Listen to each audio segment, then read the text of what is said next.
Alors il existe énormément de choses. Principalement, on va retrouver aujourd'hui sur le marché des pipettes, des colliers ou des comprimés.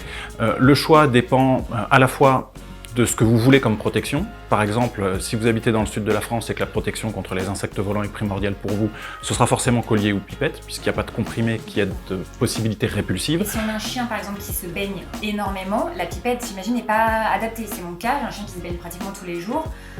Effectivement, dans ce cas, pipette ou collier, ce sera moins adapté. Une voie générale avec un comprimé, par exemple, sera peut-être plus adaptée.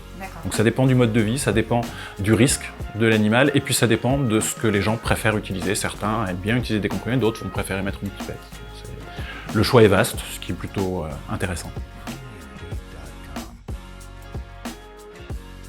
Quand on parle de vaccin, on parle forcément d'une maladie, donc il existe des vaccins qui permettent de protéger contre des maladies qui peuvent être transmises par les tiques, mais pas contre les tiques. On ne vaccine pas contre les tiques, on vaccine par exemple contre la maladie de Lyme ou par exemple contre la pyroplasmose. On peut éventuellement vacciner aussi contre la leishmaniose.